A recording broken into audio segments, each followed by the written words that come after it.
सुल्तानगढ़ एक अद्भुत राज्य था। हर तरफ हरियाली, व्यापार में समृद्धि और शांति में डूबी जनता। राज्य के राजा हरि सिंह को लोग ईश्वर का अवतार मानते थे। उन्होंने कोई युद्ध नहीं लड़ा, न ही किसी अन्य राज्य पर आक्रमण किया।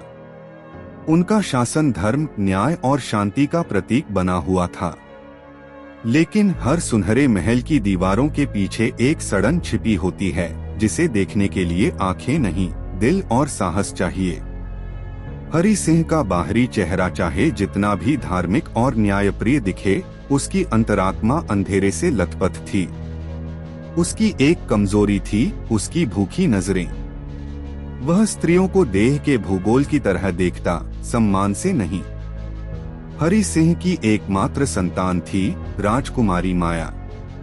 वह न केवल सुंदर थी बल्कि बुद्धिमत्ता में भी अद्वितीय थी। प्रजा उसे भविष्य की आदर्श रानी मानती थी। मगर किस्मत कुछ और ही चाहती थी। एक दिन अचानक माया बीमार पड़ी। महल में अफरा तफरी मच गई। कहा गया कि उसे कोई अज्ञात बुखार हो गया है। पर माया की आंखों में जाने से पहले जो भय था, वो उसकी बीमारी से कहीं अधिक सच्चाई बोल रहा था। कुछ खास सेवकों ने समझ लिया था, यह सिर्फ बीमारी नहीं, महल में पल रही अंधेरी हवस की शुरुआत थी। माया की मौत ने सुल्तानगढ़ की आत्मा को झकझोर दिया।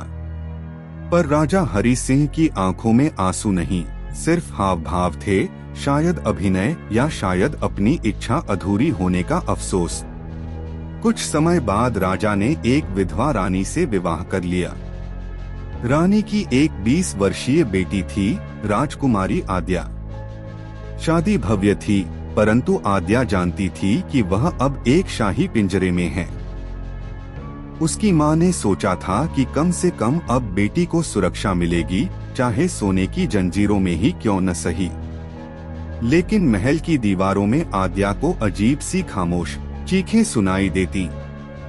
जब राजा उसके सामने आता, उसकी नजरें उसके शरीर को चीरती सी महसूस होती। माँ, राजा मुझे अजीब तरीके से देखते हैं। आद्या ने एक रात डरते हुए अपनी माँ से कहा। माँ हंसी, राजा तुम्हारे पिता जैसे हैं। तुम्हें ज्यादा सोचने की आदत है। मगर आद्या ने देखा, उसकी माँ की आंखों में डर नहीं था, स्वीकृति थी। शायद वह सब जानती थी, पर अब वह अपनी बेटी के लिए नहीं, अपने शाही जीवन के लिए जी रही थी। राजा हरि सिंह की नजरें अब दिन ब दिन बेशर्म होती जा रही थीं। आद्या की रातें डर में बीतती। उसे लगता कोई हमेशा उसे ताक रहा है। एक रात राजा ने दरबार के बाद आद्या को अकेले बुलवाया। तुम माया जैसी हो। उससे भी सुंदर, राजा ने कहा और धीरे धीरे पास आया। आद्या का दिल कांपने लगा, लेकिन उसने खुद को बचाया और भाग गई। उस रात आद्या ने अपने कमरे के दरवाजे पर 2 बार ताली मारी, जैसे खुद को चेतावनी दे रही हो। अब और नहीं, अब यह रिश्ता नहीं, युद्ध है।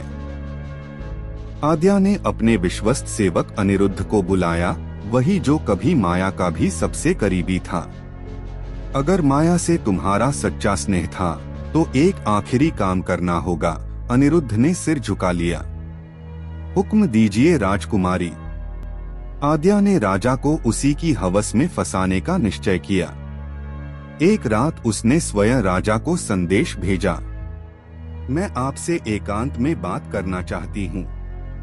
महल के एक पुराने खंड में राजा और आद्या की भेंट हुई। आद्या लाल रेशमी वस्त्रों में खड़ी थी। उसकी आंखों में डर नहीं, क्रोध था। राजा ने कहा, आज तो खुद आई हो। आद्या बोली, आपके भीतर का सच जानने आई हूँ।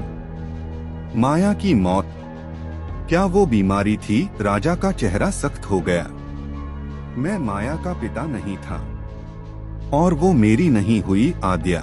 राजा आगे बढ़ा। इस बार मैं रुकूंगा नहीं।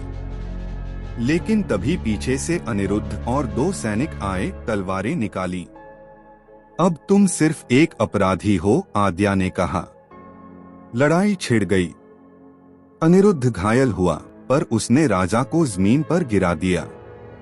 अब तेरी हुकूमत नहीं, तेरी लाश बचेगी, आद्या चिल्लाई और राजा के गले से माया का लॉकेट निकाल लिया। तू सिर्फ शरीर का भूखा नहीं, आत्माओं का हत्यारा था। अगली सुबह महल के चौक में घोषणा की गई। राजा हरि सिंह की मृत्यु बीमारी से हुई। लेकिन अब पूरा महल जानता था, बीमारी शरीर की नहीं, आत्मा की थी। राजसभा ने राजकुमारी आद्या को कार्यकारी रानी घोषित किया। उसकी मां अब पश्चाताप की प्रतिमा बन चुकी थी।